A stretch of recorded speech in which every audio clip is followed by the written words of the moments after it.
Hello friend, Anas chemistry lecture के इस video lecture में आप सभी का स्वागत है। इस वीडियो लेक्चर में हम क्लास 10th की केमिस्ट्री का तीसरा चैप्टर धातु और अधातु शुरू करने जा रहे हैं। ये वीडियो लेक्चर बहुत ही इंटरेस्टिंग होने वाला है। आप लोग कॉपी और पेन लेकर बैठ जाएं जिससे कि आप नोट्स बना लें। तो आइए शुरू करते हैं। तो दूसरा चैप्टर हमने ख़त्म कर दिया है, अम्ल और क्षारक। अब तीसरा चैप्टर शुरू करने जा रहे हैं, धातु और अधातु। तो चैप्टर 3 धातु एवं अधातु, ये आपका चैप्टर का नाम है। केमिस्ट्री का तीसरा चैप्टर है धातु एवं अधातु। तो इंट्रोडक्शन, पहले हम इसका परिचय कर लेते हैं कि चैप्टर में है क्या आपके धातु एवं अधातु में, यानी जो आपका चैप्टर तीसरा है धातु एवं अधातु, इसमें है क्या। तो इंट्रोडक्शन, तत्वों को उनके गुणधर्मों के आधार पर धातु, अधातु तथा उपधातु में वर्गीकृत किया गया है। यानी जो आपके एलिमेंट है, सोडियम, पोटेशियम, रुबिडियम, सीजियम, ये जो आपके एलिमेंट है आवर्त सारणी में, उनको उनके भौतिक गुणों के आधार पर जो उनमें गुण पाए जाते हैं 3 वर्गों में बांटा गया। यानी जो आपके एलिमेंट है उनको 3 वर्गों में बांटा गया, एक धातु में, एक अधातु में और एक उपधातु में। तो तत्वों को उनके गुणधर्मों के आधार पर धातु, अधातु तथा उपधातु में बांटा गया है। तो 3 भागों में बांटा गया है आपके तत्वों को, धातु, अधातु और उपधातु बांटा गया है, जिनमें से लगभग 90 धातु हैं। यानी आपके जो तत्वों ने 3 भागों में बांटा गया है, जिनमें से 90 क्या है आपके धातु हैं और 22 क्या है अधातु तथा कुछ क्या है उपधातु हैं। यानी जो आपके तत्व हैं, और तत्व आपके कुल कितने हैं 118। तो आपके एलिमेंट 118 हैं, जिनमें से 90 धातु हैं, 22 अधातु हैं और कुछ उपधातु हैं। तो इस वीडियो लेक्चर में हम धातु के भौतिक गुण पढ़ेंगे। यानी हम धातु की पहचान किस किस कंडीशन में कर सकते हैं और उनके भौतिक गुण पढ़ेंगे, किनके, धातुओं के। और अधातुओं के पढ़ेंगे, यानी अधातुओं के भौतिक में कौन कौन से भौतिक गुण पाए जाते हैं। और रह गए उपधातु। उपधातु किसे कहते हैं, यानी जिनमें धातु और अधातु दोनों की गुण पाई जाती हैं, वो आपकी कहलाती हैं उपधातु कहलाती हैं। तो तत्वों को उनके गुणधर्मों के आधार पर, यानी जो तत्वों के गुणधर्म होते हैं उनमें 3 प्रकार के तत्व होते हैं, धातु, अधातु और उपधातु। और कुल तत्व कितने होते हैं आपके 118।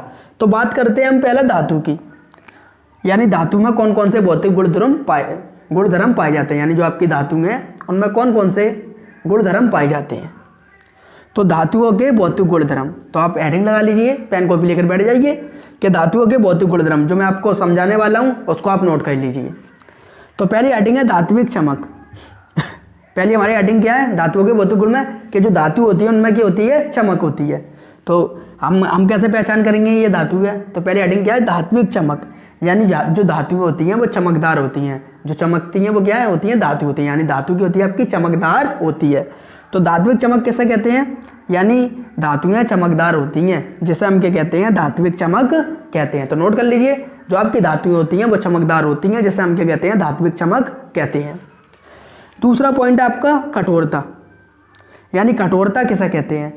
तो आपकी जो धातुएं होती हैं वो क्या होती हैं, कठोर होती हैं। जैसे सोडियम, लिथियम, पोटेशियम, ये क्या है आपकी धातुएं। तो कठोरता किसे कहते हैं, यानी जो आपकी धातु होती हैं वो क्या होती हैं, कठोर होती हैं। कठोर कैसी होती हैं कि इन्हें हम चाकू से काट सकते हैं। अगर आपसे क्वेश्चन पूछ ले कि कौन सी ऐसी धातु है जिससे हम चाकू से काट सकते हैं, तो आप क्या कह सकते हैं, लिथियम, पोटेशियम, सोडियम। ये धातु की होती है, कठोर होती हैं और ज़्यादा कठोर नहीं होती है, थोड़ी मुलायम सी होती हैं, जिन्हें हम किससे काट सकते हैं, चाकू से काट सकते हैं। आपसे क्वेश्चन पूछ ले कि कौन सी ऐसी धातु है जो पानी पर तैरती है, तो आपकी लिथियम क्या है, ऐसी धातु है जो पानी पर तैरती है। तो दूसरी हेडिंग क्या है, कठोरता। तो धातुएं क्या होती हैं, कठोर होती हैं। जैसे लिथियम, पोटेशियम, सोडियम, इन्हें हम क्या कर सकते हैं, चाकू से काट सकते हैं। और लिथियम जो होती है वो आपकी पानी पर तैरती है।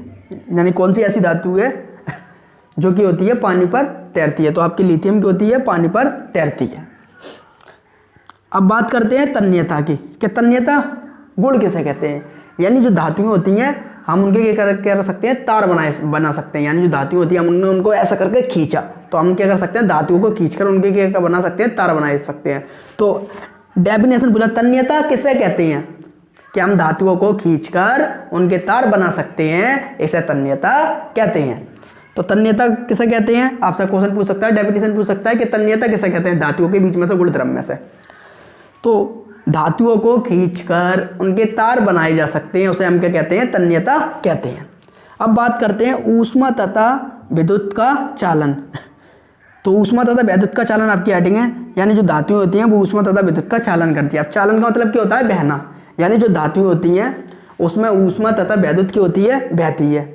जैसे आप लाइट लगानी है हमें तार से, तो हमने स्विच में क्या लगा दिया, तार लगा दिया, तो हमारा बल्ब जल जाता है। तो इससे क्या हुआ, उसमें करंट फिल हुआ, विद्युत धारा उसमें बही और क्या हुआ, बल्ब जल गया। तो इसका मतलब क्या होता है, बहना। तो जो विद्युत धारा होती है आपकी वो किस में बहती है, धातुओं में बहती है।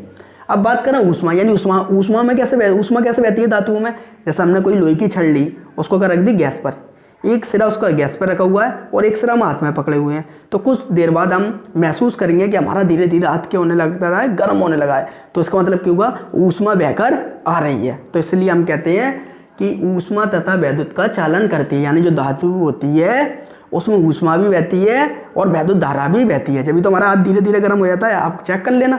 यानी हम किसी धातु को गैस पर रखें, कुछ टाइम बाद हमारा हाथ भी गर्म होने लगेगा। तो इसका मतलब क्या है, ऊष्मा उसमें बह रही है। तो आपकी जो धातु होती है वो ऊष्मा तथा विद्युत का चालन करती है। अब इसके बाद बात करते हैं ध्वनिक की। ध्वनिक किसे कहते हैं, यानी धातुएं किसी चीज़ से टकरा जाती हैं तो क्या करती हैं, आवाज़ करती हैं। जैसे हम क्या कहते हैं, ध्वनिक कहते हैं। क्वेश्चन डेफिनेशन पूरा, ध्वनिक किसे कहते हैं, तो जो आपकी धातुएं होती हैं वो किसी चीज़ से टकरा गई, यानी धातु धातु से टकरा गई या किसी चीज़ से टकरा गई तो वो क्या करने लगती हैं, आवाज़ करने लगती हैं। जैसे हम क्या कहते हैं, ध्वनिक कहते हैं। इसको नोट कर लीजिए, पेन कॉपी लेकर आप लोग बैठ जाइए। अगला पॉइंट है आघात वर्धीयता। आघात वर्धीयता कैसे कहते हैं, तो यहाँ के लिखा है आपको आघात। आघात, आघात माने चोट मारना, वार करना किसी चीज़ पे बार बार। तो आघात वर्धीयता, यानी जिस हम जब धातु पर किसी चीज़ दूसरी धातु से वार करते हैं तो उससे क्या आती है, आवाज़ आती है और वो क्या होती है, टूटती नहीं है से। जैसे हम क्या कहते हैं, आघात वर्धीयता गुण कहते हैं। तो धातुओं में क्या पाया जाता है, आघात वर्धीयता गुण पाया जाता है। यानी जब हम धातु को किसी चीज दूसरी धातु से चोट मारते हैं तो धातु क्या करती है, आवाज़ करती है और टूटती नहीं है। जैसे हम क्या कहते हैं, आघात वर्धीयता गुण कहते हैं। तो ये आपके क्या कहते हैं, धातुओं के सिंपल से आपके कुछ गुण थे। जैसे धात्विक चमक, जो मैंने बताया कि धातुओं में चमक पाई जाती है और धातुएं क्या होती हैं, चमकदार होती हैं। दूसरी कहते हैं आपकी कठोरता, यानी धातुएं जो होती हैं आपकी कठोर होती हैं। लेकिन वो कौन कौन सी धातु होती हैं, सोडियम, लिथियम, पोटेशियम। ये धातुएं इतनी कठोर होती हैं कि हम इनको चाकू से काट सकते हैं। दूसरा क्या है, तन्यता, यानी जो धातु होती है उनको खींचकर हम उसके क्या बना सकते हैं, तार बना सकते हैं। जैसे हम क्या कहते हैं, तन्यता कहते हैं। चौथा पॉइंट है ऊष्मा तथा विद्युत का चालन, यानी धातुएं जो होती हैं उसमें ऊष्मा बहती है और ऊष्मा जो होती है बहती है और विद्युत धारा भी क्या होती है आपकी, बहती है। जैसे मैंने आपको एग्जाम्पल बताया, स्विच भी लगा देती है तो बल्ब जल जाता है, उसमें क्या हुआ, तार में विद्युत धारा बहती हुई आई। ऐसे ही आपका ऊष्मा, यानी किसी चीज़ को हमने गैस पर रख दिया तो कुछ टाइम बाद हमारा हाथ भी गर्म होने लगेगा, तो इसका मतलब कि उसमें ऊष्मा बही। अगला पॉइंट क्या है, ध्वनिक, यानी धातु किसी चीज़ से टकराती है तो वो आवाज़ करने लगती है, ऐसे हम क्या कहते हैं, ध्वनिक कहते हैं। आघात वर्धीयता, यानी जब हम किसी धातु पर किसी चीज़ से वार करते हैं, आघात करते हैं, चोट पहुंचाते हैं तो धातु की करती है, आवाज़ करती है और वो टूटती नहीं है। जैसे हम क्या कहते हैं, आघात वर्धीयता कहते हैं। तो ये आपको धातुओं के भौतिक गुणधर्म अच्छी तरह समझ में आ गए होंगे। इसका आप स्क्रीनशॉट ले लीजिए। इसके बाद करते हैं धातुओं के भौतिक गुणधर्म की बात।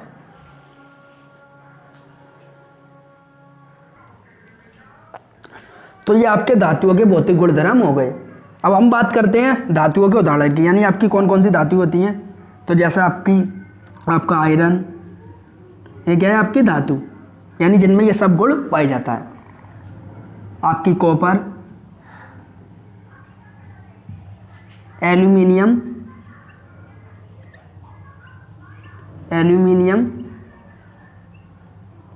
आदि धातुएं हैं। तो उदाहरण क्या हो गया, आपकी आयरन, कॉपर, एल्यूमिनियम आदि धातुएं जिनमें ये सब गुण पाए जाते हैं। अब बात करते हैं आधातुओं के भौतिक गुणधर्म की। तो आधातुओं के भौतिक गुणधर्म की बात करने से पहले हम आधातुओं के उदाहरण देख लेते हैं। तो आधातुओं के उदाहरण जैसे आपके H2, hydrogen gas, chlorine gas, fluorine gas आदि। तो ये hydrogen gas, chlorine gas, fluorine gas, ये सब क्या है आपकी आधातुएं हैं। तो आधातुओं के भौतिक गुणधर्म पढ़ते हैं हम। पहले क्या है, ध्वनिक, यानी जो आधातुएं होती हैं वो पीटने पर क्या करती हैं, आवाज़ नहीं करती हैं। तो ध्वनिक का मतलब क्या होता है, आवाज़ करना। तो धातुएं क्या होती हैं, आपकी आवाज़ नहीं करती हैं। तो मैं अभी हम खड़े हुए, हम सभी को जीवित रहने के लिए किसकी आवश्यकता होती है, ऑक्सीजन की आवश्यकता होती है। अब मैं ये हाथ मार रहा हूँ, आवाज़ कर रही है। अरे पूरे ब्रह्मांड में क्या हुई, क्या है आपके, ऑक्सीजन है। हम सांस लेने के लिए ऑक्सीजन का यूज़ करते हैं। तो अभी अभी मैं ऑक्सीजन ले रहा हूँ, मैं हाथ मार रहा हूँ, आवाज़ कर रही है, नहीं कर रही। तो इसलिए हम कहते हैं कि धातुएं आवाज़ नहीं करती हैं। अब चमक, धातुओं में चमक नहीं होती है। अब ऑक्सीजन में दिख रही है कि कहाँ पर चमक रही है, नहीं दिख रही। तो धातुओं में क्या होती है, चमक नहीं होती है। लेकिन आपकी आयोडीन ऐसी धातु है जो चमकीली होती है। तो धातुओं में चमक नहीं होती है, लेकिन आपकी आयोडीन एक ऐसी धातु है जिसमें चमक पाई जाती है। अब बात करते हैं कठोरता की। धातुएं कठोर नहीं होती हैं। धातुएं क्या होती हैं, आपकी कठोर नहीं होती हैं। लेकिन एक आपका कार्बन का अपर रूप, लेकिन जो आपका एक कार्बन का अपर रूप हीरा है, जो आपका एक कार्बन का अपर रूप हीरा है, ये प्रकृति की सबसे ज़्यादा कठोर धातु है। तो बात कर रहे हैं हम कठोरता की, तो धातुएं कठोर नहीं होती हैं। लेकिन जो कार्बन का अपर रूप हीरा है, ये प्रकृति का सबसे कठोर क्या है, धातु है। तो क्वेश्चन आ जाए कि सबसे कठोर धातु कौन सी है, तो क्या है, हीरा। और धातुओं में चमक नहीं पाई जाती, लेकिन कौन सी ऐसी धातु है जो चमकती है, आयोडीन। अब बात करते हैं आघात वर्धीयता। तो आपकी जो धातुएं होती हैं, जब उनको हम आघात पहुंचाते हैं तो वो क्या होती हैं, आपकी आवाज़ नहीं करती हैं। आघात वर्धीयता का मतलब क्या है, आपका आघात करें हम और वो क्या करें, आवाज़ करें। तो जो आपकी धातु होती हैं आघात करने पर भी आवाज़ नहीं करती। यानी मैं आघात कर रहे होंगे, ऑक्सीजन गैस है मेरे चारों तरफ, मैं ऐसे कर रहा हूँ, और भी गैस का मिश्रण हो सकता है, तो मैं ये आवाज़ कर रहा हूँ, आवाज़ आ रही है, नहीं आ रही। तो आघात वर्धीयता का मतलब होता है जब हम किसी चीज़ पर आघात करें, बार करें, और फिर क्या करें, हमें लौट कर आवाज़ आए। तो अभी तो आवाज़ आ रही नहीं है। तो आघात वर्धीयता का मतलब क्या होता है, धातुएं आघात वर्धीय गुण नहीं पाया जाता। यानी धातुओं को हम जब पीटते हैं तो आवाज़ नहीं करती हैं। अगला क्या है, तन्यता। तो हम जो धातु होते हैं उनमें तन्यता गुण नहीं पाया जाता। यानी हम इनके खींचकर तार नहीं बना सकते। ऑक्सीजन के तार बना लेंगे, नहीं बना पाएंगे। तो तन्यता गुण का मतलब क्या है, धातुओं में तन्यता गुण नहीं पाया जाता है।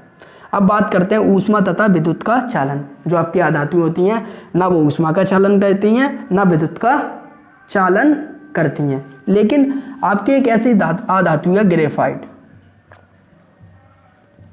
एक आपकी एक ऐसी धातु है ग्रेफाइट जो ऊष्मा तथा विद्युत का चालन करती है। जो आपने देखी होगी, पेंसिल होती है, पेंसिल की जो नोक होती है वो किसकी बनी होती है, ग्रेफाइट की बनी होती है, जो ऊष्मा तथा विद्युत का क्या होती है, चालन करती है। यानी उसमें करंट भी फ्लो हो सकता है और ऊष्मा भी बहती है। तो जो आपकी धातु होती हैं वो ऊष्मा तथा विद्युत का चालन नहीं करती हैं, लेकिन जो ग्रेफाइट होती है वो ऊष्मा तथा विद्युत का चालन करती है। इसका आप स्क्रीनशॉट ले लीजिए। इस वीडियो लेक्चर में हमने आपको धातु और धातु दोनों के भौतिक गुणधर्म समझा दिए। आप सभी को उम्मीद है आप सभी को वीडियो अच्छी लगी होगी। इस वीडियो को अपने दोस्तों को शेयर करें, हमारे चैनल को सब्सक्राइब करें और लाइक करना ना भूलें। ऐसी वीडियो मैं आपके लिए लाता रहता हूँ। Thank you watching the video.